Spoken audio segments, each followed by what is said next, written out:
I haven't met him. Oh, Gamal, welcome. Yeah. Just ignore me. Sorry. Over here, mate. You've been asked to be a bodyguard. Yeah. Right, okay.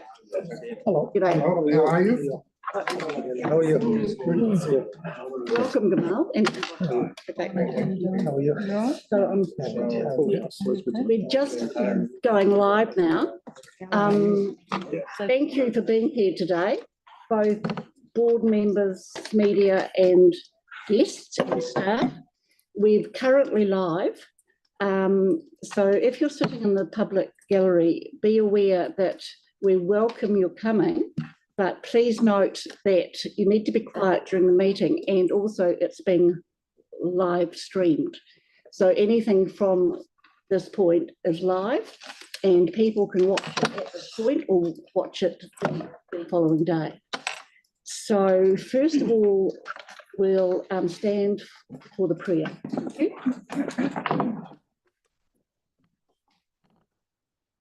Okay.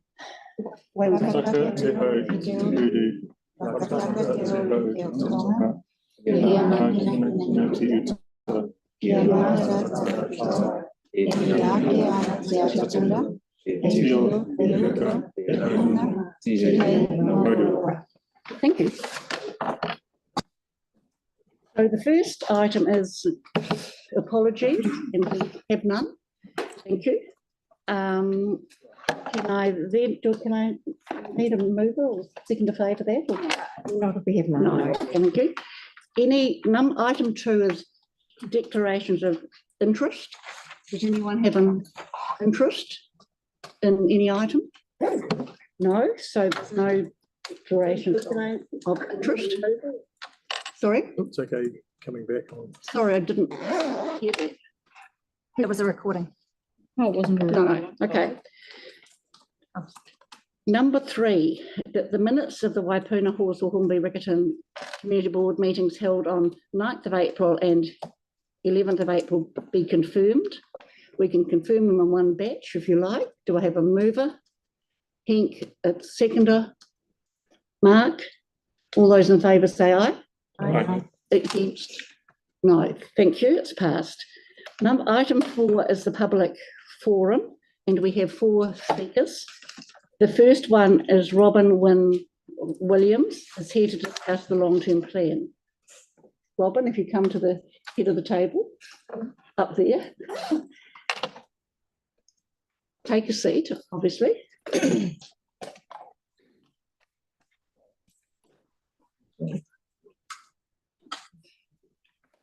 And you have 5 minutes. Welcome. And we're going to, I'm sorry, I should have briefed everyone, we're keeping to standing orders exactly.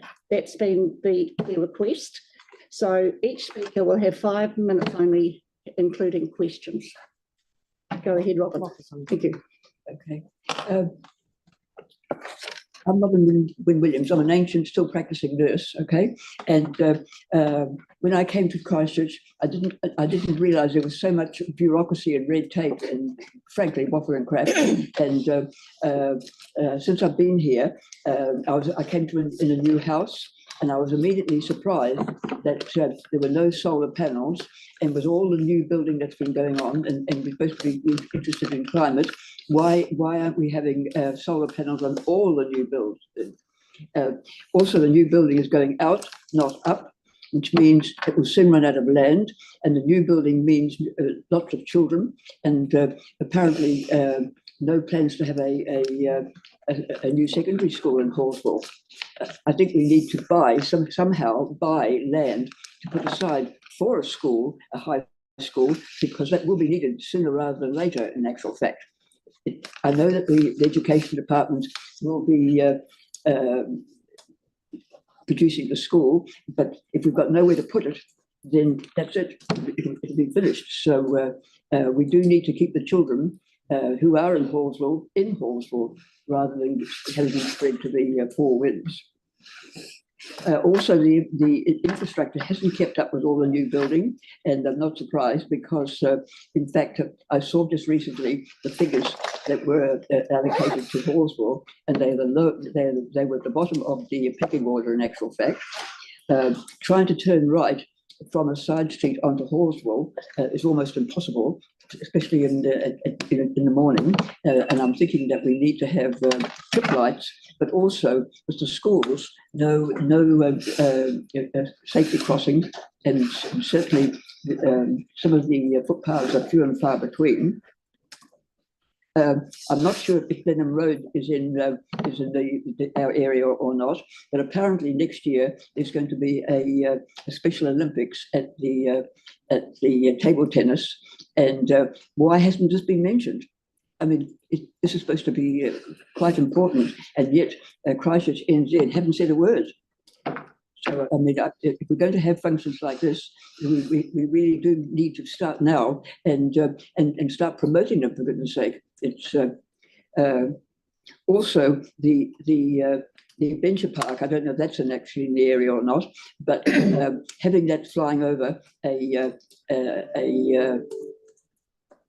a woodwork firm, in actual fact, with pine trees and things, which is an arsonist's dream, in fact, is not safe. And also that means that sometimes, when in fact it's set on fire, just as recently, in fact, there was a big function that had to be cancelled because it was not safe. So I would have thought that either the adventure park gets moved, or else the woodwork firm gets moved, because the two of them together, as far as I can see, are incompatible, to be honest. So. And also, I feel quite strongly that with all these new houses going up, and we wanted to have functions and things like that in Halswell, why isn't there accommodation like motels or PMH, that building sitting there doing nothing? Why don't we have that as accommodation for people who are visiting, who perhaps they may have family or friends or whatever in Halswell, but the houses are too small, so they can't stop there. So we do need additional accommodation for people who are in fact coming to Halswell, either on holiday or whatever. I think that's about it. Thank you very much. Now, we do have time for back questions. Has anyone got here? He's from Halswell. Turning right onto Halswell, which part?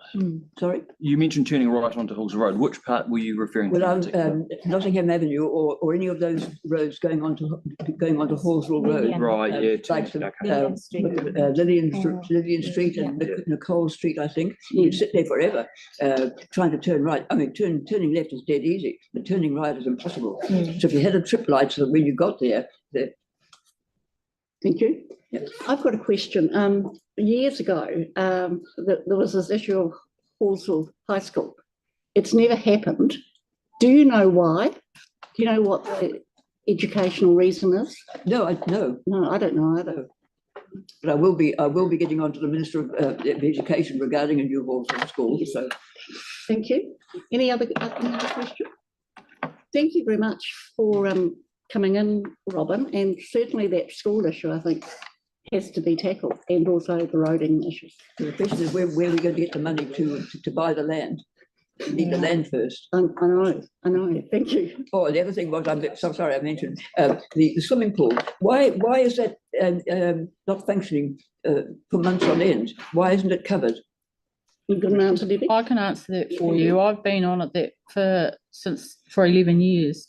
The answer has always been we don't have any money. Well, we never have any money, will we? Start planning. Okay.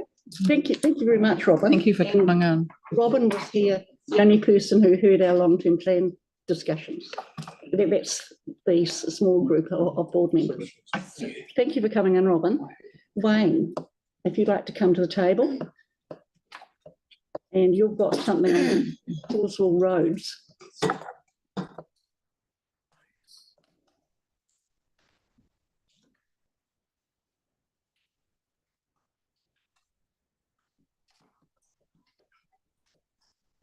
For any reason you can't hear me, can you please wave? I have a weird thing because of my painkillers. My voice goes, but I can still hear myself. That's the most important person. Okay, thank you. Anyway. So again, you've got 5 minutes, including questions. Today I'm presenting you with an opportunity for the community board to lead the way in supporting our residents with a solution in a difficult situation. You'll be aware that Halswell-Lincoln Road will be 2 lanes and 30 kilometres for the next 2.5 years. They are starting at Aidenfield Drive, and this road will be severely limited until October. But we have lights after. What you may not be aware is that Fulton Hogan are closing Aidenfield Drive to Euphrasia Drive. All traffic will be redirected down Euphrasia Drive and Augustine Drive with no on-street parking in either street. The road closures start next week. This is all happening with a rush. No, we're not going to hold Fulton Hogan back. They're getting into it, but it leaves us a little bit behind. Those 2 streets are already carrying the extra load from the new netball centre at Ngapunawai. I wish to recommend that we open the Wigram Road entrance to Ngapunawai for the next month, ensuring the safety of the residents as the detour includes all bus services as well. It was fun watching the bus trying to get around the roundabout the other day as a trial. It was a trial. If it worked, they were on. If it didn't, I don't know what their plan B was. This would also ease the congestion in these narrow streets. To achieve this, we work with the Canterbury Netball Centre to encourage, the Canterbury Netball Centre to encourage its members to use the Wigram Road intersection. This is easily done as they are in regular contact via email and Facebook with their members and players. We're one of them, that's how we know. So we know they can do it. This is easily achieved as the council and the Wisdom have already sealed the internal road I found this morning and installed an electric gate on Wigram Road. Behind the horrible wire fence thing is a nice electrical gate. This would help achieve Mr. Andrew Rutledge's advice to the public at a residents' meeting that the Christchurch City Council would need to close the gate at 11 p.m. to avoid boy racers using the new road. Any lowering of the traffic numbers on Halswell-Lincoln Road would ease the congestion and help the contractors and expedite the roadworks. Remember, these roadworks will take 2.5 years, so any help would be gratefully appreciated by the council, contracting staff and the residents. The safety would be further assisted by Aidenfield suburb having a 40k speed limit, as do all our neighbouring suburbs.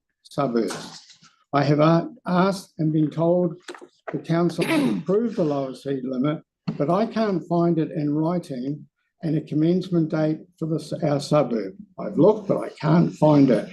In my experience with the council, I don't have it in writing. Please help us to ensure the safety of our community. We are a diverse neighbourhood of ages and nationality. We have a number of wheelchairs being used in our streets with St John of God and Anthony Wilding Rest Home close by. Thank you very much.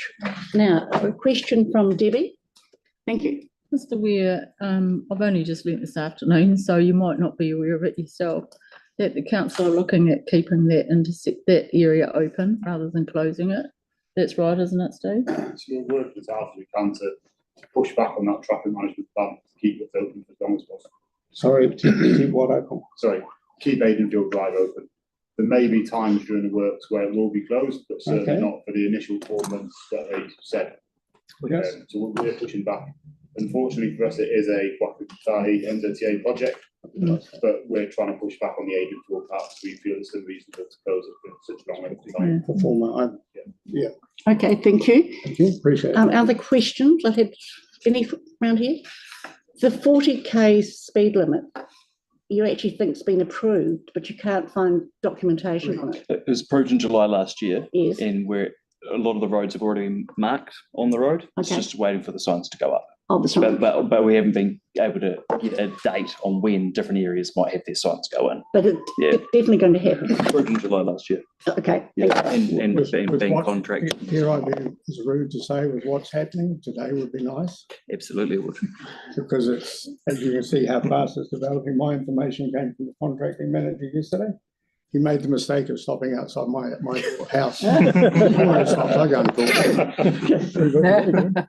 And just to inform others, I went to a meeting in Halswell and it was quite feisty. I haven't been to such, I was saying to Wayne, I haven't been to such a feisty meeting for in fact a long time. So there's a lot of concern. Thank you. So just to clarify, the notice says 4 weeks, not 4 months.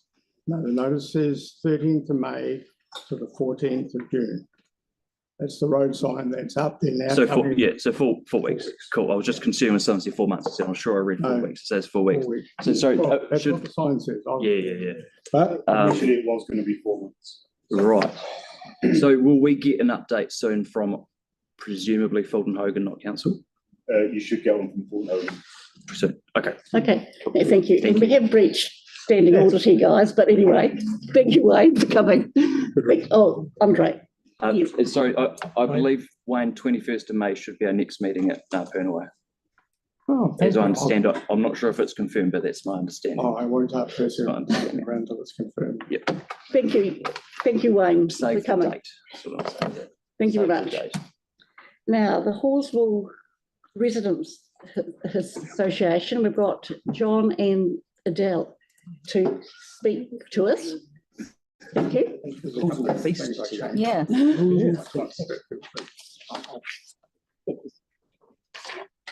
Thank you, Wayne. Now, you've both got something feeling weighty for us. Do they not?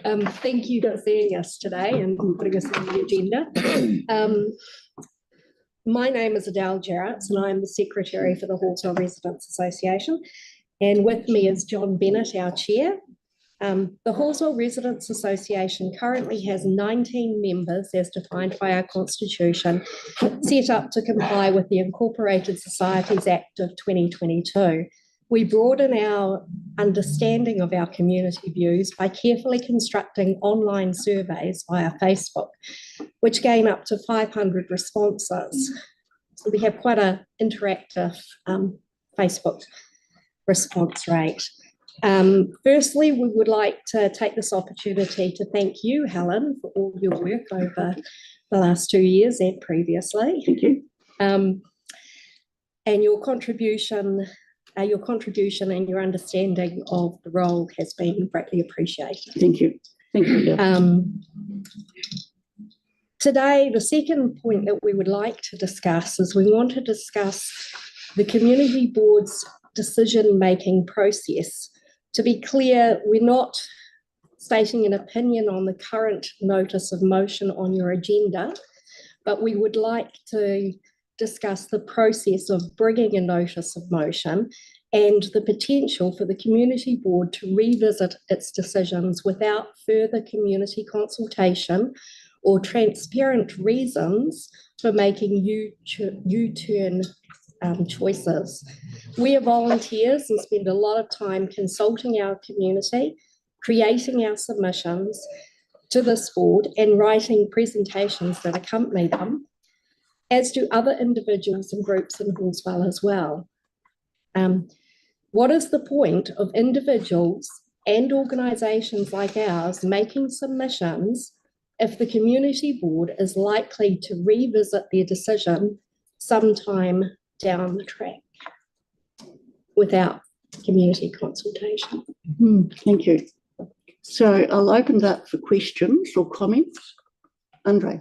So you'll be aware what's in the report is all of the submissions to still consider. So some submissions will support one thing, and a decision can be made on those submissions just like it was in the first place. It's still the same project. So the submissions are still in front of us here today. And What's your point? well, they are being considered because they're literally in the report, those submissions. Our concerns and decisions are made, then it comes back to be addressed again. And we're saying is there doesn't appear to be any further consultation. There's probably no active consultation. Yes, there's no going out to search for information. Andre, you're right there? Oh, yeah. Debbie? It's just a statement, not a question. That's fine. I agree with you. And this is our argument over the Church Corner scenario as well. So we'd made decisions on that twice, and it still was brought back without going out for further consultation. So I hear what you're saying. So I guess we've all heard your comment. Does anyone else, your comments on that and how you don't feel included, I guess is the word now. So has anyone got any further questions or comments?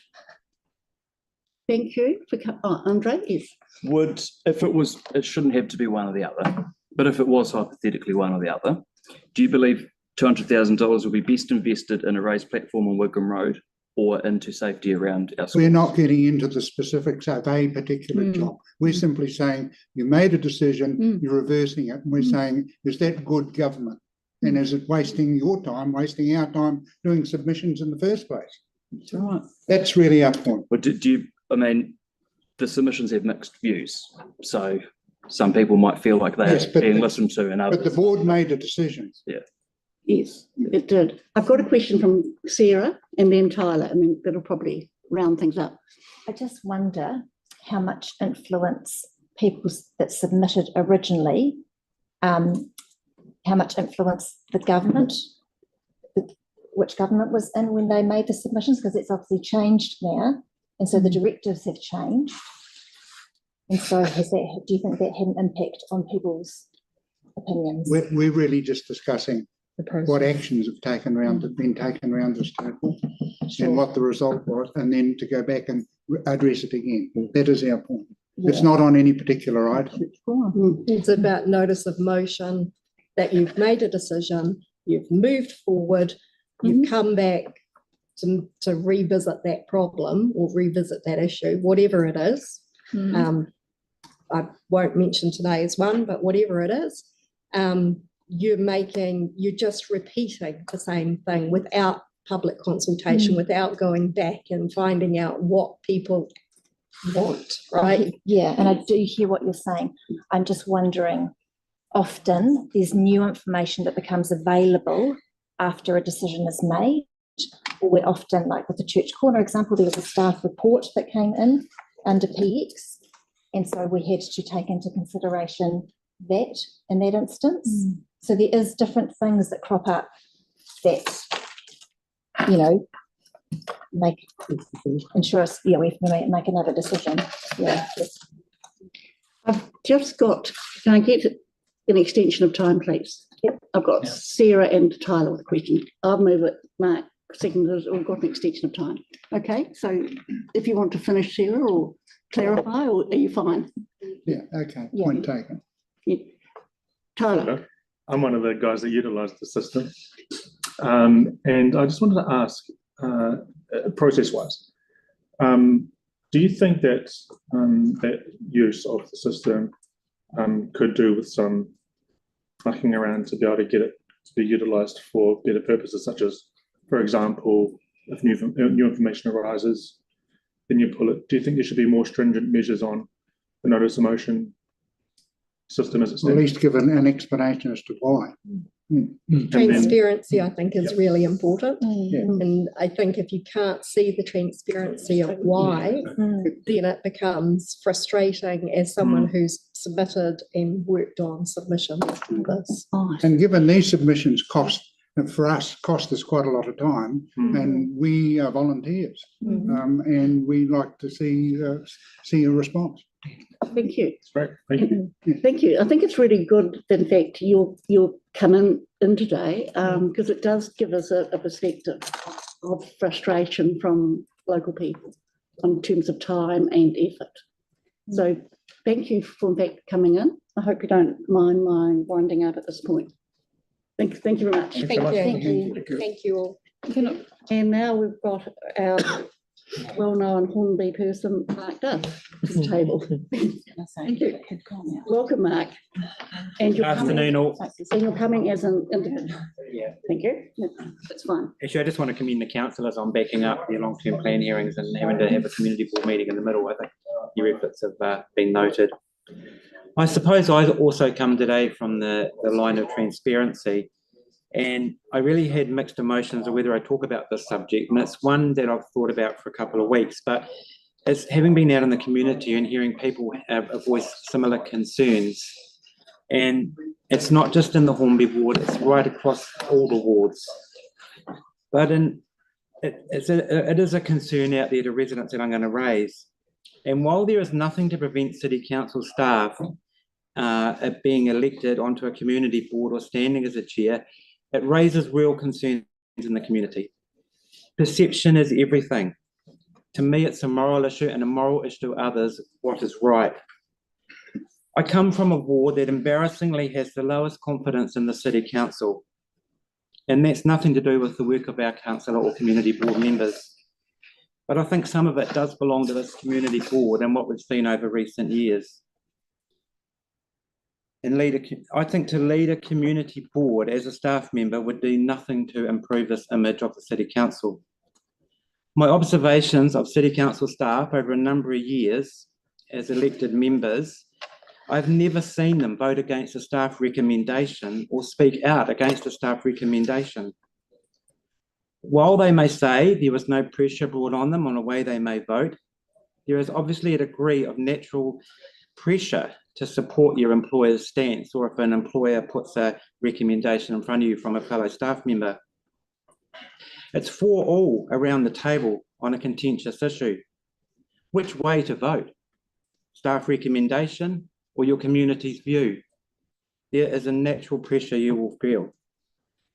This community board has been on a roundabout for too long, going round and round, not making a decision on which road to take off. It needs to take the first exit to go forward, and with a fresh and clear, transparent start. I don't think having staff members as chairpersons of board sends a very clear or transparent message out to residents, and that's what I've been hearing back. Please don't vote on your party lines today. This community deserves better than our community board continually being the laughing stock of the rest of the city, and that's the comments I hear. Vote what is right for our community that has clear and transparency and no room for conflicts of interest to be seen rightly or wrongly. Thank you, Mark. Is that all at present? Yep. Questions or comments? Andre. As I understand it, the current deputy chair has come to your resident association meetings time and time again. Were you not feeling represented by the deputy chair at those times, and did you signal any feelings of not feeling represented at any of those times? I think the deputy chair most probably come to the meetings to understand what was happening in Hornby, but I think our Hornby representatives do that very well. And while it's nice that we get Helen coming as well, and I actually want to commend Helen on your job that you've done as chair as well, I think it's the job of those Hornby ones. But I mean, obviously it's an interest of all the community board members to find out, because you're voting on issues around the table that affect. But I think it's that perception, Andre, and you must understand where Hornby has come from through the Denton Park issue with staff and the community and that trust. And I think you're seeing that coming through in the surveys, that you don't want to do anything to muddy those waters or for people on the outside to think what is going on here. Okay. Any further question, Andre? At present? Yeah, I guess that just hasn't sort of explained over the last 18 months. Which part of coming along have you not felt represented or heard, or that you perceive that, or you perceive that the deputy chair was not there for the right reasons? Or no, that's my sole focus today was on how the community perceives a staff member going and being an elected chair. Yep. And the perception that sends to residents. Does it put an extra staff member at the top of the table? Thank you. I think we'll just now, Marie, you had a question, or? Yes, you just mentioned about other staff members who were elected members. Mm-hmm. Can you just name? I was just curious. Who else were staff members who became elected members? Lee Sampson is the one that springs to mind for me, and the difficulty that he had also being a staff member at times and being on a community board, and that was even through the Denton Park process. He spoke of the conflict. Okay, thank you. Anyone else got anything? Oh no, we've finished on time. Has anyone else got a burning question?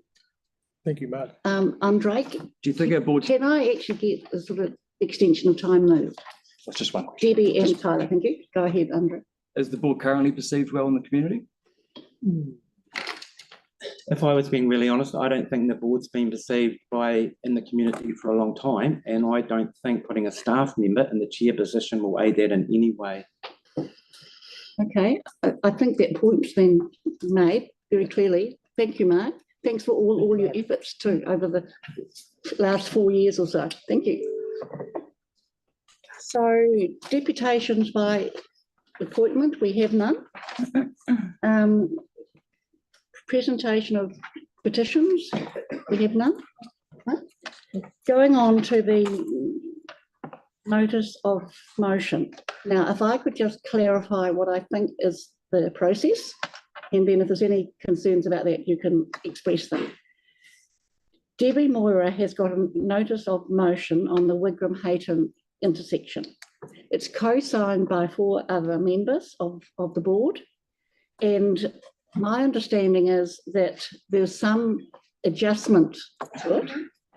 Debbie, as the mover, is the only one who can make those adjustments. So she'll need to table those amendments, adjustments. Then the mover speaks to the motion for up to 5 minutes, other members up to 3. And then Debbie, at the end of the time, will have the right of, in fact, reply if she wants to exercise that. So can I just clarify the process? Does anyone have any concerns about the process? No? So we'll take that as fact given. So Debbie, The notice of motion's on the screen. on the table. So have you got the amendments in different colour? We Or don't have, there aren't any amendments that I'm aware of. Well, they've been sent to you and to Faye They've been and sent to in. Debbie. Okay. We don't have anything. Check to You've- see if it's in your outbox, Andre. You replied to it. So you mentioned that there were We take an those other amendments. Well, should we take an Take an agenda? agenda. Yeah. I've just sent So it we to, need the final list. I have the one that you proposed this morning, which I understand has changed. Oh, has it changed? Okay. no, I've sent a final version to Faye just now as well. I can't receive anything. You can't receive any emails, sorry. so we can't send it to you. Not when I'm in the meeting. not Okay. when I'm So running send it to meetings. me. Okay. No, you sent it Okay. before the meeting. Now, we've got, do you want to outline, Debbie, what those amendments are verbally? Well,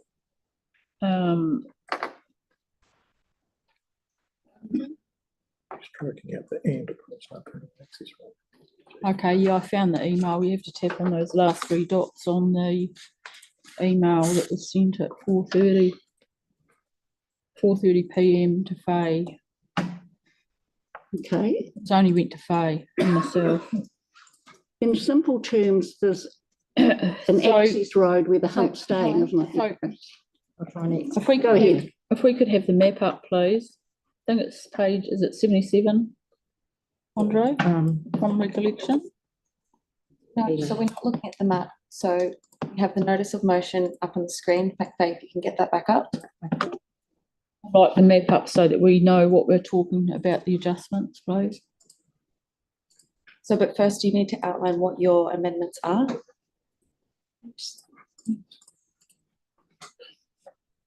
Right. Okay. Okay, so as was discussed and suggested by Andre, which I've agreed with, revokes resolution 3 as detailed below in respect to the decision to install a raised safety platform at Wigram Road, Hayton Road intersection. And then cross out and across Ngā Puna Wai access road adjacent to the proposed pedestrian cyclist crossing point. So, and across. No, first paragraph, please. Number 1. Second line, One, yes, please. down to. To crossing point. Yep. That's it. So they are to be crossed out, line through. Structure. Just put it in red. So can I clarify, Deb? You want that to stay? as- So carrying on, if I may. I just want to. So made at its meeting on the 12th of October. 3 remains as it is. 2 remains as it is. 3A remains as it is. B, I will read out, including the amendment. Updated officer advice containing the implications of revoking the decision to install a raised safety platform at Wigram, Hayton Road intersection. Next part we will cross out and across Napunawai access road adjacent to the proposed pedestrian cyclist crossing point.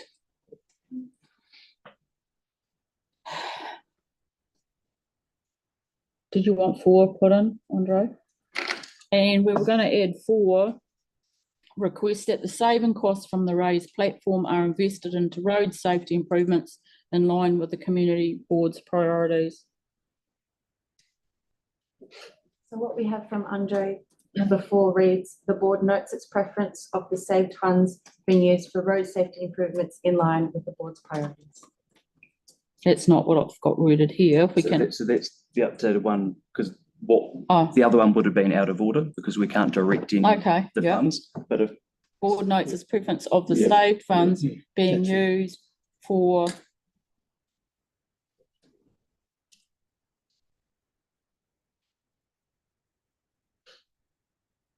yes, it doesn't hold any weight as such, but captures the spirit. so in line with community board's priorities. And you could put, in effect, Horswell. No. Sorry, Well, I'm sorry, this I'm is- interrupting you. Yeah, there's nothing we can direct No, I know, as such I know. with this anyway. So Very good. With an E. Put an E in the front. You're right. Okay. So Deb, we've So got just- a revised Sorry, can I notice of just- motion. That's the, So I can just The word. clarify, we're deleting the words that are highlighted yellow. Yep. And we were adding the words that are underlined. that's correct with the on the last line with an E, please. The boards. Oh, sorry. and it would be good to see the map to show what.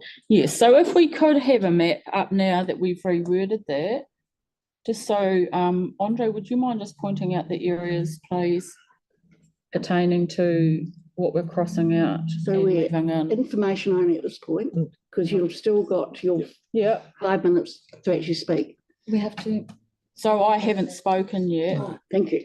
No, So, nobody's moved. I so haven't spoken yet. do you want to move Page the 77. amendment? 77? 77. Oh, I just want the map up, Is so, that the map you were looking for, that?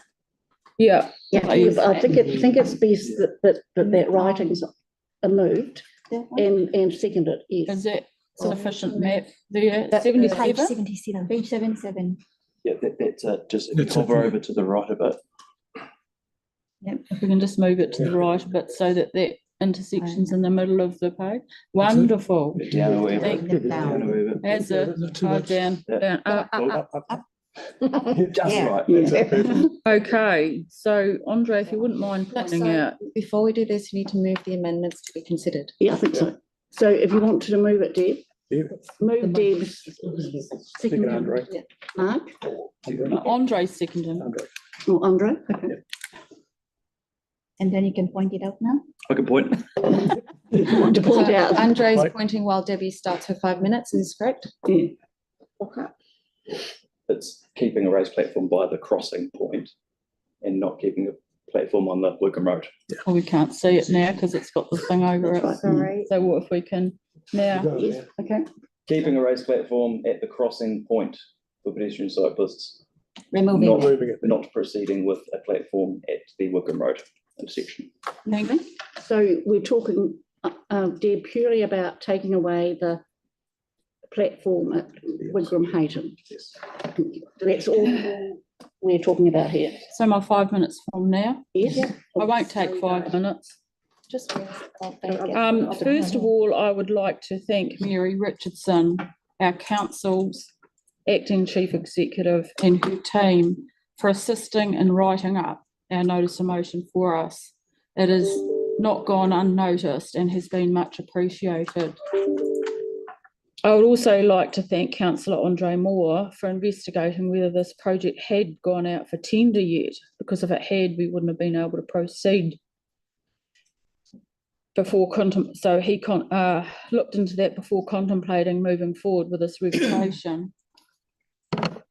First stage passed, no tender signed. And Andre also suggested that we have 5 members to support this first, when only 3 were needed, so as to avoid wasting staff and our time on this matter. Good idea, and I agreed. Andre, myself, and Sarah originally opposed this raised platform, corner of Hayton and Wigram Road, back in October 2023. And since Henk Bunk and Councillor Mark Peters have also viewed this platform differently now, and hearing many concerns subsequent to our board's decision that day to place a raised platform. And for the sake of those listening, is like the raised platform, the corner of Lincoln, Whiteley and Barrington Streets. The concerns the community had were and are, this is a main thoroughfare road for all means of traffic, emergency services, truck transportation, buses, etc.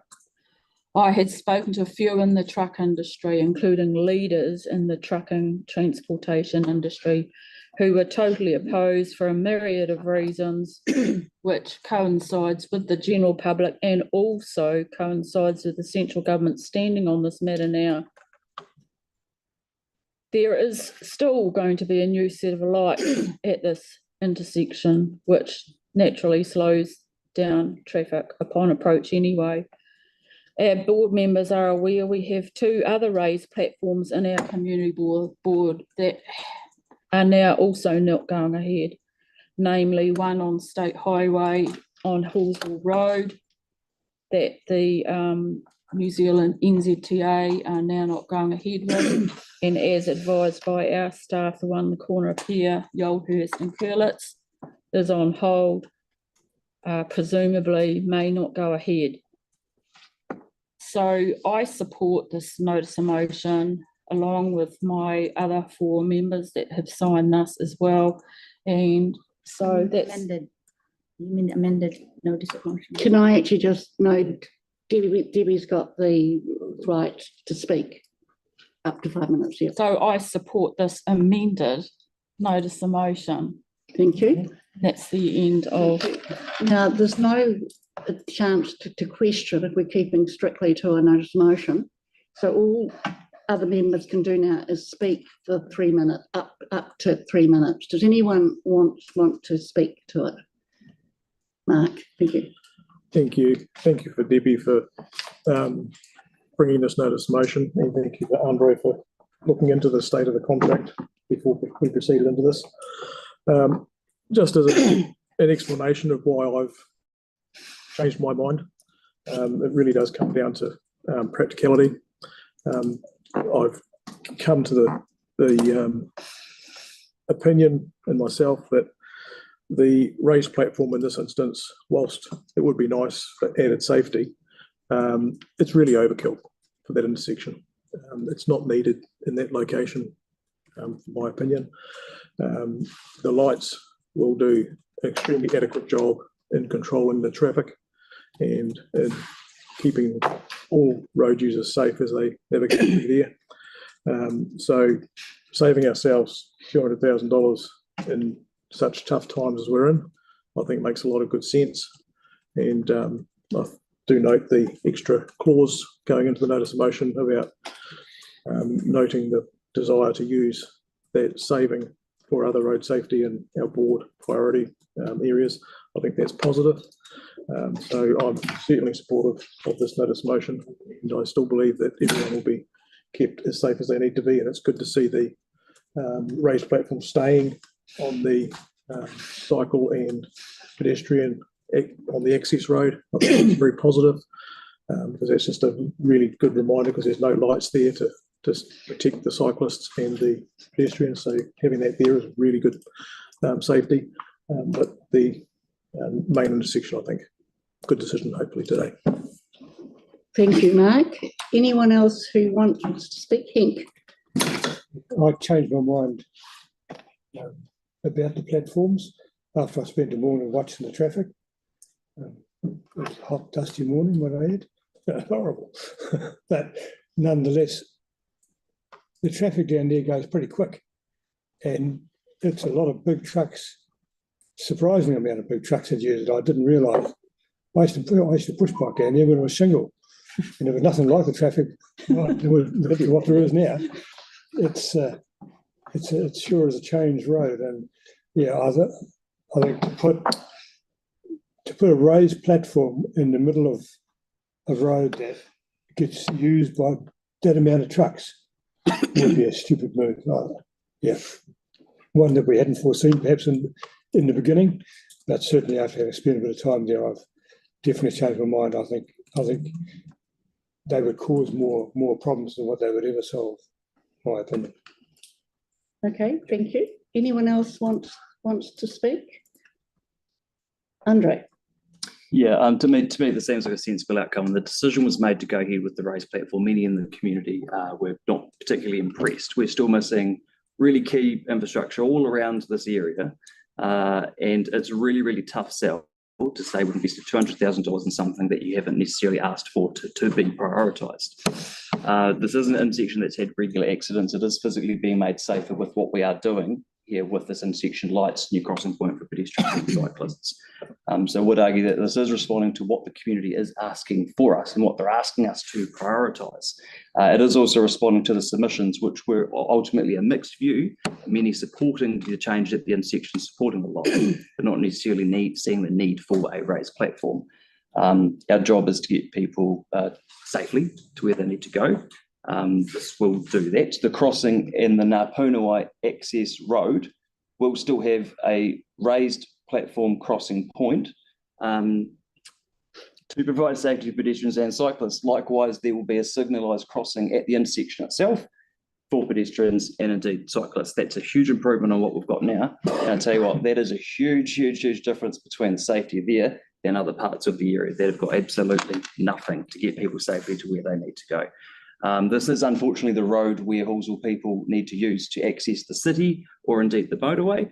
We were shafted out of motorway on and off ramp access about 15 years ago. I am still holding a grudge from that. But at peak hours, traffic banks up for, well, it is kilometres at peak hours. And that will become worse when lights go in, but it'll be manageable because light signals can direct traffic to where it is needing to go. But a raised platform will not be particularly helpful and would send those banked up traffic either a lot further down. We get request after request after request at this board for safety improvements for all sorts of different things, whether it's crossings around schools or around busy centres. We also get asked for speed bumps, different places, raised platforms, different places. We've never been asked for a raised platform on Wigan. And we simply don't have the resources to respond to all requests at our board. We don't, as try as we might. So $200,000 would go a very, very long way in providing road safety improvements that the residents have been asking us for years and years and years, particularly safe crossing points around our school. And just in item 4 that's been added, the board notes its preference of the saved funds being used for road safety improvements in line with the board priorities. We can't direct. We don't have a delegation to direct as a board because it's a line item that's been budgeted for by council. Thank you. But it captures the general spirit of the arguments I made in October on where we need to be prioritising our investments.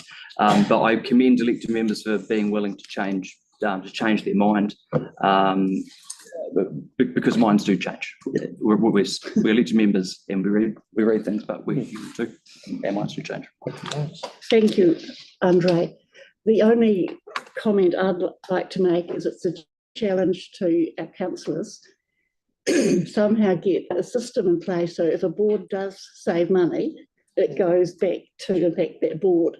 When I was on council, it could never happen. It still can't, obviously, but it would be nice to get that underpinned. Okay, so that's Marie. So along, does Sarah want to speak as a person on the notice of motion? No, I've got Marie to speak. I've spoken just briefly. So along with Councillor Peters and Member Funk, I was one of the board members who supported the officer's recommendations without amendments at the October 12th meeting. Now, since this notice of motion has come back to the board, I have revisited my position. As all my board colleagues are aware, ever since my son got his driver's license 2 years ago, I did not have the use of my own car and so used public transport. Now this year, I finally decided to get my own car, and I have been driving through the Wigram-Hayton intersection almost every single day. Since I became aware of this notice of motion, I would drive through the intersection, imagining how it would be like with or without the raised platform. I have considered the updated officer advice, and I agree that raised platforms assist in reducing high-speed crashes resulting in serious injury. I also note that this intersection has a raft of other safety improvements lined up, such as the replacement of the existing three-way priority controlled intersection with a four-way signalized intersection. I have also considered the activities in the surrounding environment of this intersection, which is industrial in nature along the northwestern side of Wigram Road and all of Hayton Road, with a huge open space along the southeastern side. I support the need of a raised platform in certain intersections, but in my view, the four-way signalized intersection and the other elements of the safety improvements will be sufficient in controlling this Hayton-Wigram intersection. I understand that a new safety audit will need to be completed if the raised platform is removed. In considering all of these, I wish to express my support for the amended notice of motion put forward to the board. Thank you, Marie. Anybody else wants to speak? Anyone against this notice of motion who wants to speak? Okay, so can I just correct that? Apparently the safety audit has already been done. That's my understanding of it. Thank you. Thank you very much. Sarah, you. Everything has been expressed already that I would want to contribute, but I did just want to thank Debbie and Andre for their work behind the scenes in getting this sorted. Thank you. Thank you very much. Thanks, Sarah. So now everyone's spoken or has chosen not to speak, whatever, and the mover has got up to 2 minutes to give a right of reply. Are you wanting to exercise that, Debbie? No, everything that's been said is sufficient. Okay. Thank you. So I put that notice of motion now to the vote. So all those in favour say aye. Aye. Against? Carried. Well done, Tim. Well, there you are. Nice Thank work. you. You achieved it. Nice work, just as easy as that. Yes. Eh? What about that? But thank you for the 5 suggestion. Thank you. I didn't think I was on. I was And wrong. pure standing orders, there's no cross check, by the way. You don't know what you've done. Okay. They're in suspended order. Thank you. Anyway, thank you. 8. Yeah. 5 OS Hands Road. Yes. I know. I know. Oh, yes, 50. It's 50 years. Happy to move. The mover, have I got a seconder, Gamal? Any comments or discussion? All those in favour say aye. Aye. Against? Carried. Right, now we come on to item 9, better off funding. So we'll have the staff I come think to the so, yes. table, so If the Bailey staff and would- Sam. Thank you. If you'd like to come to the table, the process will be, they will talk about the projects. There'll be questions if people want questions, and then we'll get the staff to move back from the table and we'll vote on it. Now, we vote on it either separately or as a package. So once we've heard from staff and have questions, we'll then decide whether you want to vote as a group or on all the projects together, all votes. Right, so Okay, so I've got Marie, Bailey and Sam for those in the and audience. myself, so And I'll. yourself, okay. Yes. You want to take us Thank through you. it? So I'll open this just by saying, first of all, a big thanks to the team, Marie, Bailey and Sam, who put a lot of time into it with our community partners on developing these proposals, which are fantastic. And a big thanks to the board for coming along the journey with us in the initial stages of brainstorming and workshopping how we could directly benefit our community with these funds that weren't anticipated in the first place. So yeah, just a big thanks to all. So I'll take that everyone has read the report and the extensive project briefs. There's a lot in there. So thanks for doing your homework. I'm insisting you have. And we're happy to take any questions on any of the projects. Now, do you want the questions to you or the staff? The Staff, project, okay. yep, owners. So Debbie and then Marie. Thank you. And then Mark. Well, as I was going to ask the one question pertaining to all funding, and I just want to know whether, of course, there's been the letter from the Department of Internal Affairs on our remaining funding and the letter of the 18th of April that was sent to you. I just want to know whether or not you've had the chance to speak to any of the funders, because it says here in the letter, identify by mutual agreement if any opportunities exist for your council to redirect unspent, not locked in, unspent better off funding to increase the investment in water infrastructure or to help establish new water services delivery organisations. And why is that being said? It's because it was given to us originally by Three Waters. And now they're asking us to reach or identify by mutual agreement if any opportunity exists for council.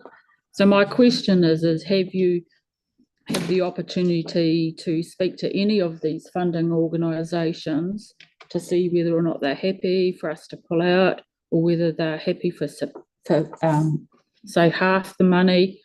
Has there been any of that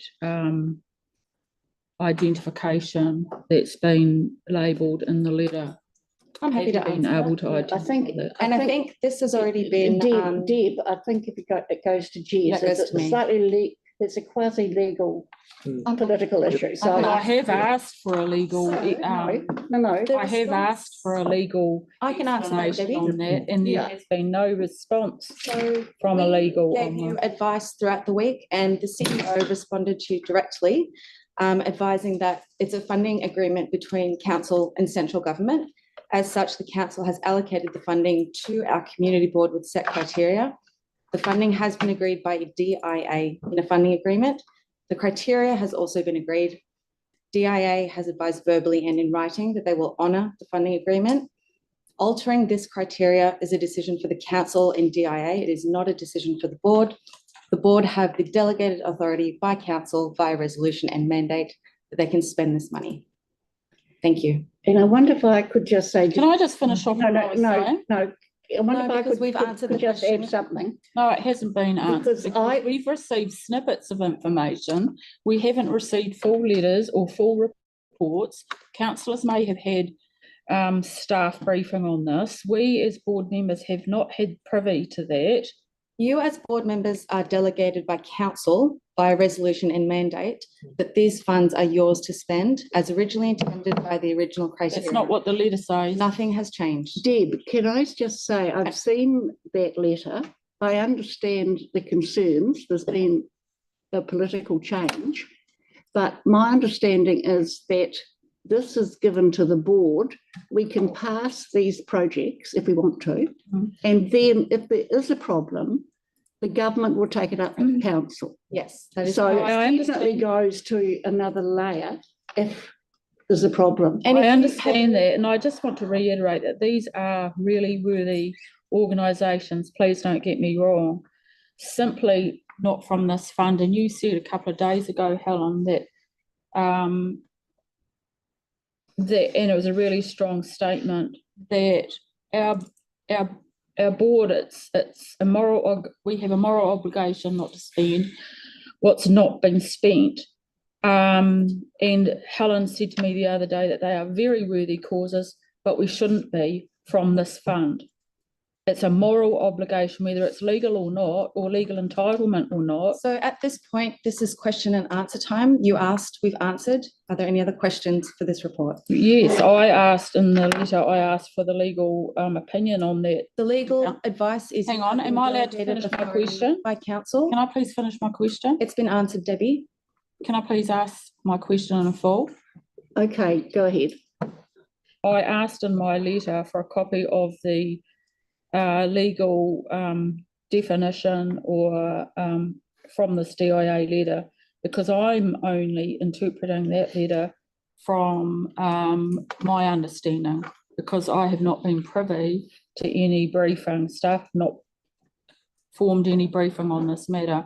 So from what I'm reading, it's a moral obligation for me. I understand what you're saying, that there's legalities that you've decided on, but the DIA is simply asking for it back. Then you can vote against it, Deb. Oh, I understand that. Is there a question there? Look, I would prefer. No, the question is where's the legal advice letter that I asked for? It was provided by you, by the CEO in an email. And if you're not happy with that. I have not had any. I wonder if, I have not. I've had a snippet. I wonder, Deb, if I could leave this issue and we'll come back to it, because we've got staff at the end of the table.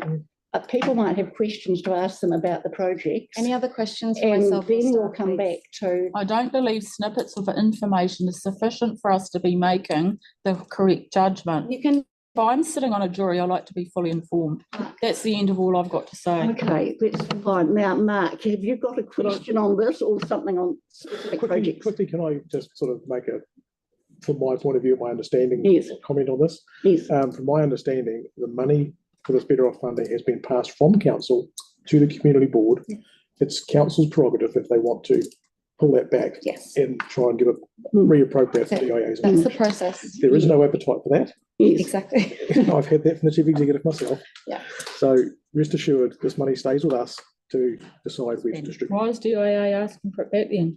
No. They're kind of hinting at it, aren't they? They are. So- But Debbie, can I say, look, I've thought about this in the last 2 days, and it does seem to be at a rush. I agree with that, but we can pass these, and if central government is concerned, they can go through to council on it.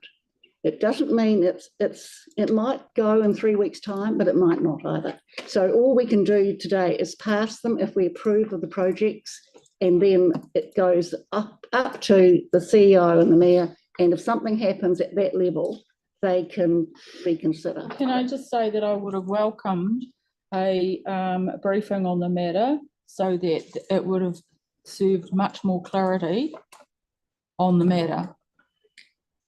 Are there any questions for staff, please? Yes, I think Mark. just on projects. My question. Marie and then Mark. Okay, and then Hank. So I'd like to thank, it's not a question, just wanted to thank Marie, Bailey, and Sam for all the work that you've done. Your report has actually come to me a week ago through the draft agenda, and I did dissect the report, and I had a lot of questions, and they have come back to me and responded to my concerns and clarifications. And thank you so much for doing all the work. It's good you get answers. Thank you. Yes, I did. Now, Mark. Thank you, Marie. Very good. Thank you for your work. Truly appreciate it. One question I've got is around Te Kotawaya Grannies and the Hornby Community Garden. And of course, there's not a lockdown location for that as yet, as is mentioned in the report. Hopefully we can get 151 Gilberthorpes across the line to give them that. But yeah, that's another day. So I noticed in the report there, the alternative was mentioned as Waikola Park as a potential location for the community gardens. Is that very well advanced in its thinking and planning, or? So the Waikola Park is through the tree planting plans, so that's yet to go up for consultation. But through that process, there's opportunity for a space to be marked out, which would then go out when the tree planting plan is consulted. But that is just one option. So really the funding is to allow the grannies to start some smaller projects, and you know that they're at Hey now, so the garden beds around that facility potentially you might see changing over the next wee while. So it really is to give them funding to start doing some of these projects until a permanent place gets found. And a quick follow-up to that, it's been raised with me today that there is potential for other community gardens in Hornby particularly with the Te Whare Whiro. Has there been any communication and discussions there with Te Whare Whiro? Yep, and there are other groups as well, because I was just in community gardens, so yes, staff have had contact with all of those groups. Excellent, and I guess that would be outside of this federal funding, of course, so it'll be otherwise. Yeah. Thank you. Okay, thank you. Any other question? Henk? Yeah, to carry on from that, because that was my question. Makes me feel a bit silly there. That's okay. Anyway, two more suggestions and questions, I guess, also about the grannies and their place to have the gardens. One is that it was moved not that many years ago to put it about back at Gilberthorpe School, which is actually not a bad place for it. Reasonably well supervised and well protected. If you come off Buchanan's Road and you go down their back entrance, there's a corner there that's when you turn left to go into the school. There's a corner there that would be well utilised for a community garden. They've got planter boxes already there. Yeah, there's stuff there. 151 would be very good too, but we just daydream about that place. You know, I still dream. I'm not sure. I'm not convinced about Waikola Park for community gardens, but yeah, I do wish them well with their exercise, because it is a big deal. It would be good, I think, if it was possible, if all the groups who wanted community gardens came together and came somewhere close, so that they could support each other, and and also that supervision that's needed for gardens all the time would then be eased. It would ease my mind on the security issue, because having seen people who want food, they'll go to long lengths to get it when they're hungry. The other interesting point is that not too far, just down Goldhurst, there is a farm which is a rehab farm. I can give you the address later on, which has a lot of spare space, and it's well hidden, and it's constantly manned by professionals as well as others. And it's an exciting. I just picked a whole lot of pumpkins, undersized pumpkins for our food shed from there. Good truckload. So it's there. It'd be an ideal place. It's a wee bit out of the way, but it would be a really good place, well protected, I think, from vandalism. So yeah, I'll give you the address later. Yeah. Thank you. Yeah. Has anybody got any other question, Mark? Yeah, I just wanted to question on the Halswell Community Patrol, how advanced the plans are towards the patrol car. Great question. Yeah. So that project was something the board identified at the end of last year, and we briefed you on it, saying it's a project we can support once they have established. So since then, they established an incorporated society, have charitable status. They have a large amount of volunteers already. They have started their training with Christchurch South, so they're well underway, and they have identified a potential car and got quotes for the fit out of that. So the recommendation would be very close to covering all of those costs. Very good. Thank you. And one more quick question around Waikola Park.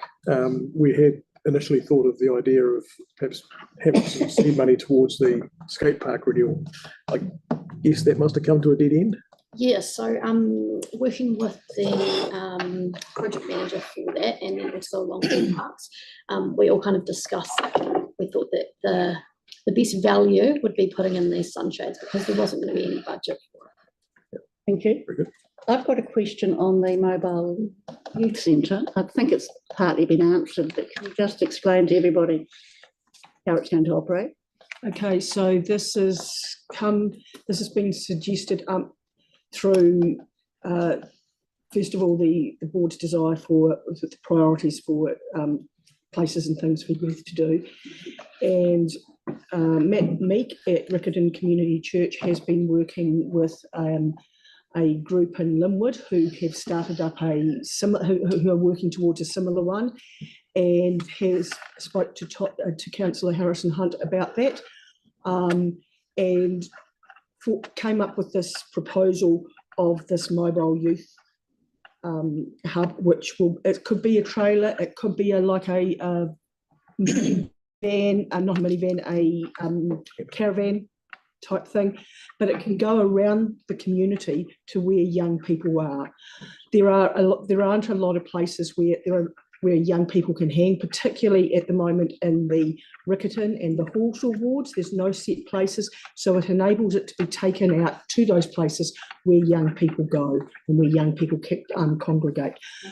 Studies show that sometimes stagnant youth places are not always successful because it doesn't deal with the barriers that young people have of getting to those places through cost, crossing main roads and such like that. So with this, it's taking it to the young people. Between Riccarton Community Church and Community Development Network Trust, they've been working through systems. They already have systems in place for the use of their 2 vans that are used by 10 different organisations. So they're well set up to be able to work through the issues with that.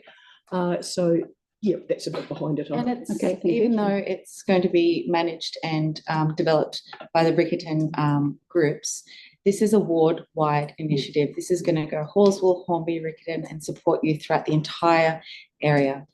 And one other note on these board projects is that we will be very, very close to ticking off all the board's priority actions through these projects, which is really exciting. Sounds quite exciting. Yeah. Okay. Thank you. Any further questions of staff? Because then I'll get staff. If there's no further questions, I'll get. Okay. Thank you, Dick. Just one more, and look, I'm not here to keep on about it, but well, clearly I am. But there is, I understand, another letter of instruction, and that was what concerned me as well. And nothing's come forward, and yet it was issued in April, after the 18th of April, from the DIA, giving us further instruction. So that was sent through to the CE, and I've requested it and have not had a response. So that's the reason, even though I totally agree that these are worthy funds, I morally can't support the funding from this funding source. That's fine. If you don't understand the delegation from council to the community board, you are more than welcome to not vote on any of these. I understand how I can vote. It's just unfortunate that we didn't have a brief staff briefing on it. Yes, it may not have been any clearer, Deb, actually. I think this whole thing is the central government pressures. We don't know exactly how firm they are, and all we can do as a board is just pass the projects as projects. And if there is any difficulty, then that's handled by Mary and Phil Major. But like I said, we're given snippets of information instead of full information. Would you like that to be sent to you? Then I've asked for the full agreement, and after the vote, we can waste of time after the vote, Helen. Tyler. I was just going to say those would be really good for debate. Yes. Okay. Thank you. So if staff want to move back from the table, we do need to get some reading from people. Can we move it as a block? Yep. Can we move it separately, or do you want a block with a couple taken out? So I'm really up to you. Block. Anyone against that? Debbie, okay. Well, I'll be voting against the block. That's so right. You can still use it as a block. Okay, thank you. So you're just not supporting the whole resolution? Well, as much as I say that they're worthy causes, and as much as you said they're worthy as well, and as much as you said we shouldn't be, we're morally voting against our own morals on this because it hasn't been clear, and that they're asking for the money back. But that's just me. I haven't had all the full information. So go vote for a block, and I will just vote no. Okay, thank you. Now I will get someone to move it as a block. Mark and Gamal seconded. Yep. Let's do that. So Mark or Kamal, are you wanting to speak to anything? Tyler, I don't know. Don't speak now. It's just moving second and we don't. Move it in, but people can speak if they want to. If anyone wants to speak, we've heard Mark, sorry. Wait, Yes, I've lost name. Sorry. Okay, well, hey, Andre, there you are. I'm really excited to see this list. Thank you to the staff for all your work you put into this. It is really a happy day to see this work through and come to some decisions for our communities. There's some really exciting things in there to see, everywhere from community gardens to community patrol cars to mobile youth centres. Man, that's mind blowing, mate. Well done. And supporting the Waikola Park with some extra facilities, and then also the Matatiki Hornby Centre. Man, the list just keeps growing. This is like a lolly scramble. This is a happy day for elected members to be able to support communities like this. So I guess in some strange sort of way, I should thank the previous government for giving us this money, and here's hoping that as a council we can continue to hold on to it and then deliver these right through the process to make our communities all that much better through this better off funding. So hopefully we can have support around the table to get this through tonight, and we can move forward. Thank you. Andre and then Tyler. Yeah, so just as we've been told, if there's any issues with the funding, that will be addressed because there's still a layer involved. But I guess this is purely for us to signal if there's funding, which projects we would like that funding to be used for. But compliments to staff, when we sort of workshopped what ideas we might like to see go ahead, it's been captured. It could not have been captured any more beautifully, quite frankly. And the point around our board priorities. So last term we ended up going backwards on some of our priorities. But this term, it appears as though all the board priorities will be smashed with flying colours. We'll be able to get between this and the long-term plan. It does appear as though we'll get results on all of our priorities, which is a huge one. Means we have to think bigger next time. I was actually just thinking that. 100% just thinking that. But to be able to put forward priorities that end up getting delivered is really, really important too, because it was, I'd say, a little bit disheartening last term to put forward priorities and potentially go backwards on some. So kudos to all involved, and thank you, staff. You would have had to put some serious work into this. Cool. Thank you. And Tyler? Kia ora koutou. Firstly, I remember the briefing that we had when us three councillors were supporting and pushing for the funding to come to community boards. So the community boards had more mandate to be able to do things in their wards that were localised, and that actually meant something. One of the frustrations that Andre Moore and Councillor Peters also said was the lack of funding to be able to get all of these awesome organisations some money was very limited last term. Therefore, councillors pushed for this to come into local hands.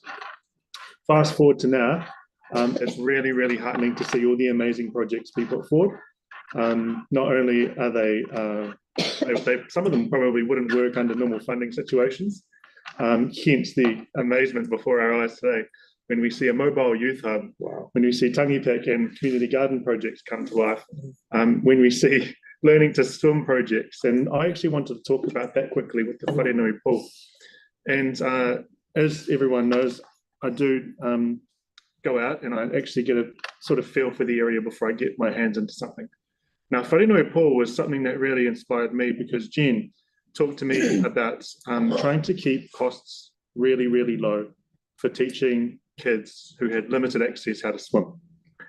And one of the values of Wharenui pool is it's local and within a reasonably deprived area too. And she said that she had free classes for children to be able to swim because one, they didn't know how to swim, and two, they had no money. So Jen and the Wharenui Swim Club have been doing some amazing community work on their own backs with also a dying asset, as we can see. So I'm really, really happy to support this. In terms of the Youth Hub and CDN Trust and also RCC, Matt and all the crew have been doing some amazing work for our young people. The things that they need obviously is manpower and asset. And we are able to provide one of those things. And all they need to do now is deliver them into our wards. the biggest issue we saw in Riccarton in particular was what people used to say is youth crime and kids playing up. Now that's going to change into kids having fun. And I'm really looking forward to seeing how that changes and morphs into something that's more beneficial for our communities. Lastly, all of these projects that we see here today are going to be things that are going to be intergenerational potentially. They all have something that's long lasting and consistent and sustainable. And it's something that I'm really happy to support. So therefore, I want to thank the staff for their amazing mahi over the last 4 months after we threw this on them, to be able to get this over the line. And also thank the elected members actually getting out there and doing the mahi too. But most importantly, thank those who are going to be delivering the work on the ground. It's really important in our community, and I'm really happy to support this. It's probably my favourite part of my job right now, and probably the favourite moment so far, being able to do that. Giving away money. Yeah. That's great. Yeah. And Thank you. thank you. And Tyler's has the youth portfolio at council, so it's particularly fitting. Okay, now Deb, you do have some time to speak if in fact you want to. Well, I hear what everybody's saying, and I do agree. They're amazing community organisations, especially Warranui as well, that I've worked with in the past as well. And we need to offer them an incredible amount of help. All of them, in fact, you know. So my only gripe, so to speak, is the source of funding, which was asked to go back to local water done well. So I won't vote no, but I'll abstain. But simply because I do agree with them, but just not from this fund. Okay, thank you. So anyone else want to speak? Okay, so we've got a mover and a seconder, Faye? Yes, Mark and Gamal. Gamal. So I'll put the resolutions there. All those in favour say aye. Aye. Against? Carried. And Deb, you want to abstain? Division for that. Okay, want to? We'll start with Marie. But we can just No, we don't need note, to. we can note an abstention. Yes. Yeah, Yeah, okay, that's You want fine. to- Notes. yeah, Save the hassle division. Note your abstention. Yeah. fine. Okay, you happy with that, Deb? Yep. Yep, good. Now, item 10. There's funding there, so if the staff would wish to come back to the table. So yes, so you've got a range of programs here too. So if you want to just speak briefly to them. Do we just move it, or? I'll get the staff to speak first and then we'll I move think it. if we just. Page take them 135. as read, and if The report is read. if members have any individual questions on any individual ones, we can answer any questions. Happy to move. Move, did I catch that? Move Sarah. No, seconded. Move Tyler. Marie- oh, Tyler. Sarah. Okay. Now, is it moved as a group or moved separately? Group. As a group. Okay. So now if you want to comment, staff, on that, or have any questions from anybody? No question. It's on the table. On the table? Yeah. Okay, so I'll ask you to stand back. So I'll put that resolution. All those in favour say aye. Aye. Against? Carried. Great. Now we're on to the area report, 143. Page 143. And yes, if you wish to take us through that. So have the report taken as read. There's no question. Very nice report. No questions? No. So, we actually have a mover for that, please. Mark, seconded Deb. So all those in favour say aye. Aye. Against? Carried. Thank you. Now, we come to the election of a chairperson, and we've given you notes on the two different systems. So you can either go with option A or option B. In option A, probably if there's a number of candidates, it works quite well. But if there's only two for each each one, probably B. We've done B in the past. So I'd like to actually get someone to move one of those options. Can, Move, yeah, Deb? no, can I just ask a question about process? Yes, you can actually. Just that, should we not hear who's got an expression of interest for chair so that we can ascertain the type of procedure that we're wanting? No, so this process is not standing orders. This comes under the Local Government Act and is clearly prescribed on how we run this. So we vote on system A or B, and then we take nominations for the chairperson. So if someone will nominate, it will need to be seconded and then put to a vote. Yes, so I think it's fairly formal. It probably has to be, and there's probably been discussions off stage too, which normally happens. So we'll just, do I have a mover for one or the other system? Yes, Have Mark. we moved system B? So can you explain again? Can you explain each of them again? Moved Mark, seconded Andre, is that correct? Okay, system B, that's the more standard system where you have two people and or three if you have three, and the one who gets the highest vote wins. In the other system, A, it's on the screen. Sorry. So this information was already provided to you in the agenda. Oh, okay. But just quickly, system A, it revolves. So you get first vote, and if you have three people and there's two favoured ones, the third one drops out. Yep. But we've moved system B. Do you have any further questions or comments on it? I'll put to vote. More exciting. But these So are used every other time. we're moving to system B. All those in favour say aye. Aye. Against? Carried. Okay. So now, And now I'll call for nominations for chairperson. Well, I'll nominate Hank. Oh, sorry, did you want to? Okay, I'm happy to nominate Henk. thank you. And Deb, are you happy to actually second? Second that because that's the only expression of interest we've had around the board. so there's no I'd speaking like here. to nominate Marie. And another nomination is Marie. Did Debbie second that? Yes, nomination? she did. Thank you, thank you. And seconded Tyler. So we've got two possible chair people for your consideration. Is there a third nomination, or have we just got the two? There's no further nominations.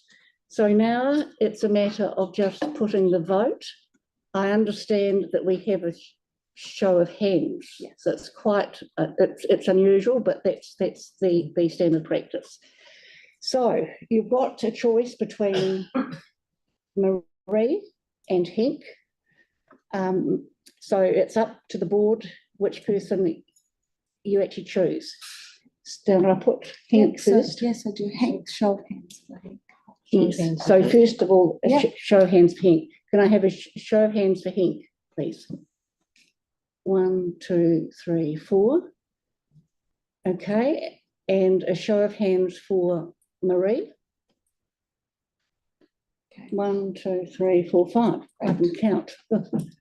Great. Okay. Well, thank you. So now, Yes. Okay. Well, thank you, Marie, and come back to you. So you were duly elected as chairperson. Congratulations. Congratulations. so now, And so now I'm calling for nominations for deputy chair. And again, each nomination has to have a seconder. Mark, Helen? thank you. And a seconder. Mark, thank you. Thank you. So any other nominations? Nominate Sarah. Sarah is by Andre and is seconder. Well, lapse for want of, in fact, a seconder. So I'm actually deputy chair. Thank you for that. And my next move is now to I get the chairperson, the new incoming chairperson, to come to the table and to read aloud and sign their declaration. So, Marie, well done.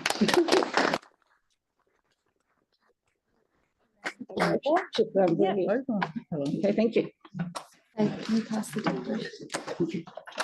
Oh, no, but. There's no rush. No rush. No Thank you. rush.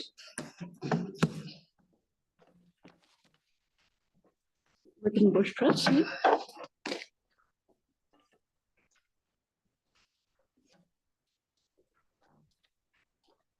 Thank you. Thank you very much. Thank you, Helen. Thank you. That's it. Thank you, Helen. Thank you. Bring you back. Thank you. So do you want to stand up here? Yes. Get a nice photo of you? Well, Helen, you're still on planning. Still on planning. The things that Yes. you can't do. Yes. So we've still got a voice. I'll be reading the declaration I'm signing, so everybody can hear.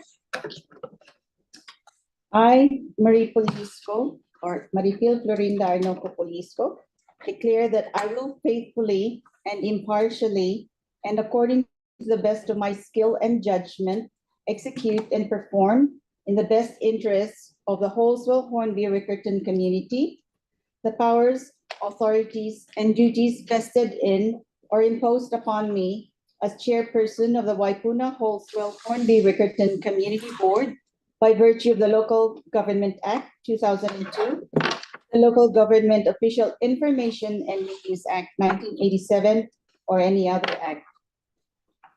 Thank you. Is the pen then?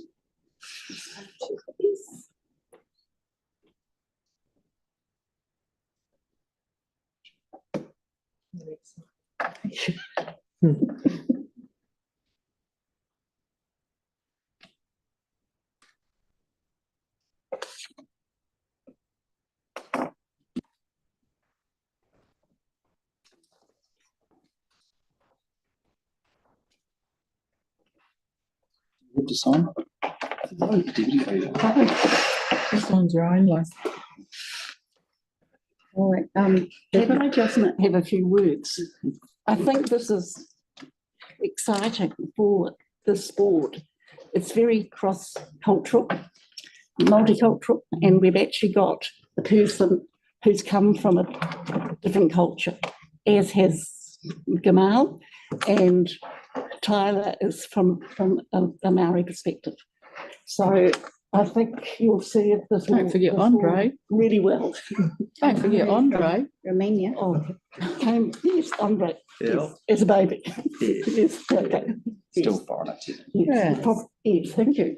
Thank you. So before anything else, I'd like to thank Helen for all the work that you've done, and I look forward to working with you and with your experience and knowledge guide me as well as now in this role. And I thank the board for giving me this honor and privilege to serve as the chair of this board. I am proud to acknowledge that this board is the most diverse of all community boards in Christchurch, and I am honored to take this board forward. I look forward to all of us working together hard and hopefully having lots of fun. I cannot promise that there won't be mistakes or muck-ups, but I pray that we will all be working together in getting things right. Thank you.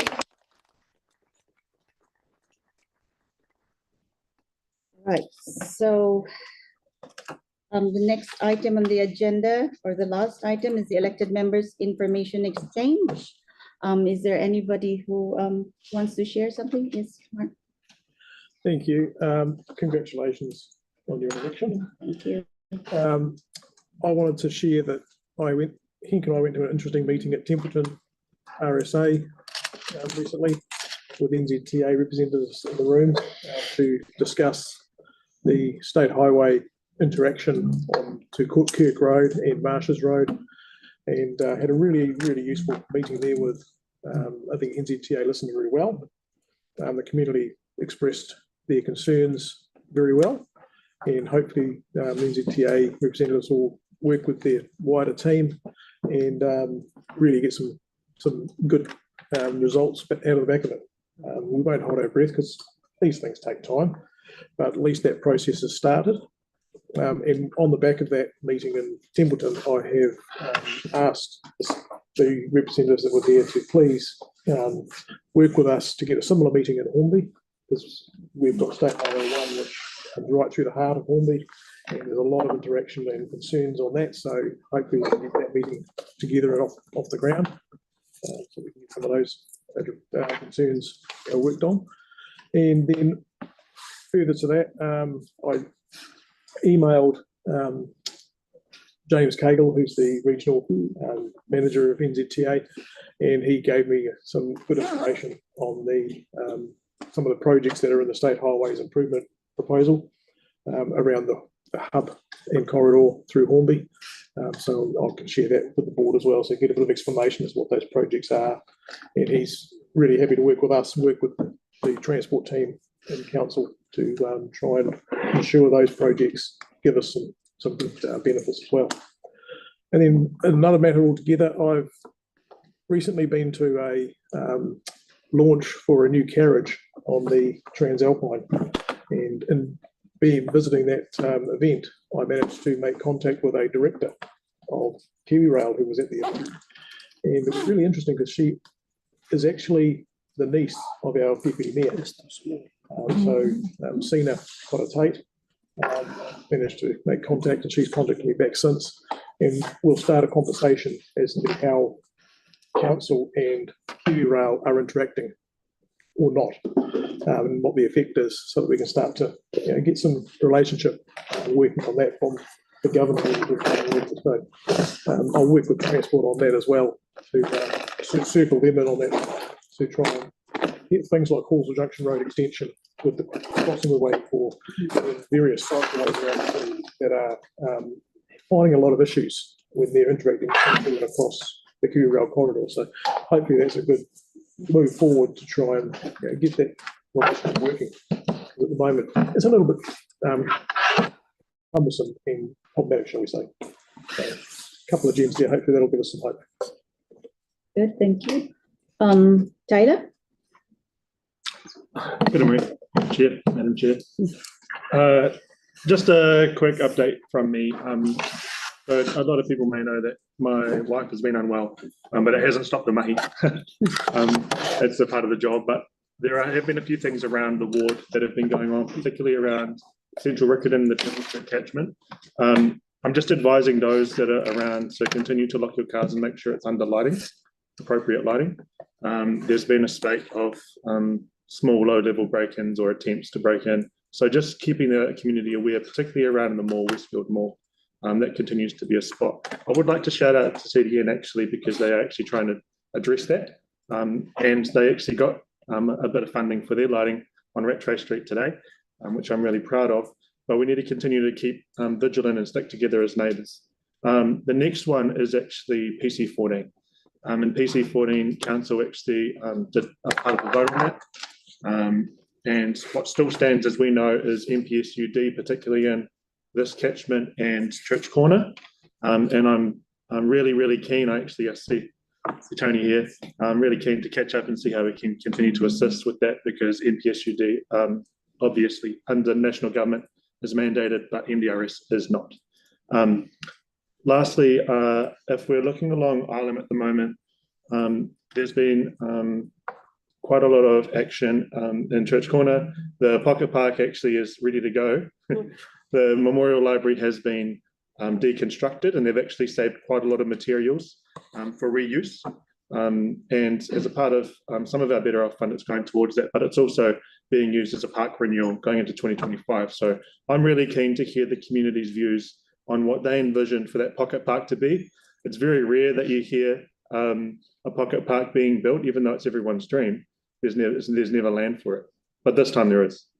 So I just want to shout out to the community. If you have any thoughts on what you'd like to see in that, contact me or contact staff around your vision for it. And I'd like to shout out to Matt over here, who's actually in the team, who have been working on that quite significantly. So that's me so far. And yes, I am back, and you will see more waterworks around Riccarton, because there is quite a lot of water going on, particularly on the wastewater interceptor on Main South Road, Corbetts Road area. That's going to be continue to go underway. So please be patient on the roads and continue to watch for your pedestrians because they are about and about in this area. Thanks. That's great to hear the news, Taylor. Thank you. Next, Helen. Yes, I've got two issues. I'll deal with the first one, which is more minor. I went to the Deans Avenue Precinct Society AGM. There were about 45 people there, quite a good turnout. One of the issues is that what's been dropped off the long-term plan is the cycle route along from Deans Avenue to Blenheim Road. Now they're keen on it, so it's not a cycle route that people aren't keen on, and it's been dropped. So I think it's probably because of Kiwi Rail, but I'm checking that through. I did a last submission on the last day on behalf of the board at the hearings panel, independent hearings panel, largely about keeping a distance between the residential sector around Kiwi Rail, Orion, the airport noise, and there was a fourth issue there too of an operating infrastructure. The council wants a certain distance, which we've agreed with, but there's people arguing for less.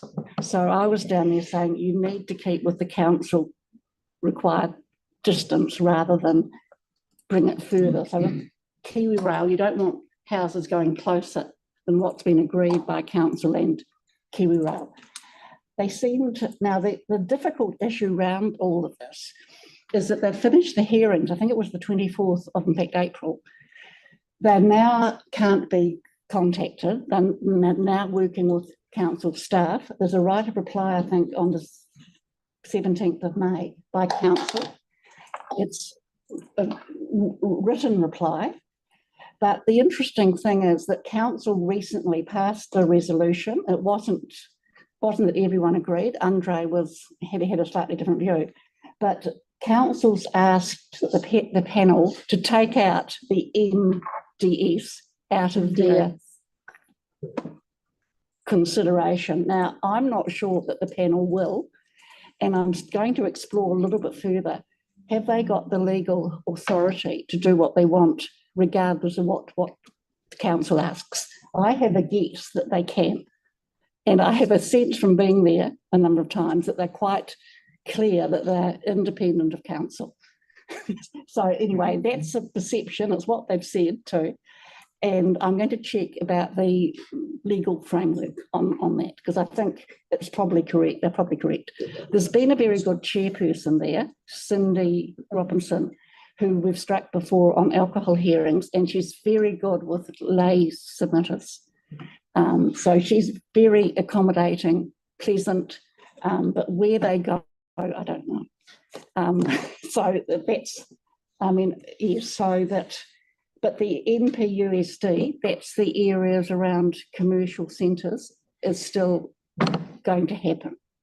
And they've got to come up with a conclusion by September, which they bring back to council. Council's got to decide what's. And all the Riccarton associations are firmly opposed. So that's, and Hornby is too, actually, people. So that high rise up to 6 stories is still there. Now, they're recommending too, some of the council staff are recommending it goes to 10 stories. I'm not sure if that's going to happen or not, but we're definitely going to get up to 6 stories. So that's it. Thank you for me. Okay, thank you, Helen. Next, Andre, please. Yeah, well, thank you to Helen and Marie on your switch. You worked for the last 18 months. We're the confidence you all for the next 18 months. Thank you. Yeah, my view was slightly different on MDRS intensification, because what we've decided is that it will mean that intensification will be allowed in Halswell-Hornby-Riccarton before other areas, which may end up exempt altogether. So if we end up with a case where you're allowed to intensify on Wales Street or Nichols Road, but you're not allowed to intensify in areas like Addington, that to me would seem like absolute insanity. That's how we end up. So it remains to be seen what will happen there. This, it's based around commercial centres, but the reality is that's based around supermarkets. Yes, and you only go to a supermarket once a week, maybe you top up shops. But actually you need people living by where they work or where they study or whatever else. You can't just have people living by the supermarket. They've got to go other places too. So that's where I'm at on that. They're only going to live in one place. Well, yeah, that's something. Long-term planning hearings at the moment, I think we'll have maybe about 400 face-to-face submissions. And it's just the biggest range of views you could possibly imagine. We listen to everyone, but you never be able to make a decision that's in line with what everyone's asked of us. But some have been really, really, really good. And one today listed out 15 potential actual saving ideas, not just telling us to lower rates, but ideas on what could do it. It was one of the best submissions I've ever read in offering savings. So it sort of feels like what we're all hoping to get to is that's the vibe. It feels like what we're trying to get to on rate rises is single digits, which would be ideal, which is still not ideal. It'd still be a hit to people, but it'll be one of the lowest rises in the country for perspective. Halswell at the moment, this is a live image of Halswell. Halswell's predominantly row cones at the moment. Sounds like Riccarton actually. Lucky you. Yeah, I mean, the Halswell Road upgrade is underway and it will take a couple of years. And the question will be asked of us, why are other works allowed to happen at the same time? Reality is that work will take 2.5 years. Council doesn't have the ability to put a stop to all work on local roads for 2.5 years, is the reality, particularly when you've got new subdivisions coming in who have consents, then you've got the Resource Management Act and so on and so forth. The next couple of years for Halswell traffic, to be honest, is going to be an absolute nightmare. There's no way it will be a nightmare. But to hear that there's been active communication and council, pushing back on traffic management plans where we can make improvements, I'm really pleased to hear that. Is anything we can do to improve the process over the next couple of years will be useful. But yeah, it's going to be a nightmare, and it's already a nightmare. Yeah, and Sparks Road still closed one way. So if you want to get home to Halswell in the evening, you've got road cones all the way down Halswell Road, and you can not physically get down the road. Big danger on Cashmere Road is being used as a detour. So yeah, certainly some concerns on what the next couple of years will look like. Cool. Good. Thank you, Andre. Is there anybody else who wants to share something? No? You want to say anything? All right. No? All right. Okay, in that case, we'll close the meeting with a karakia. Stand up, please.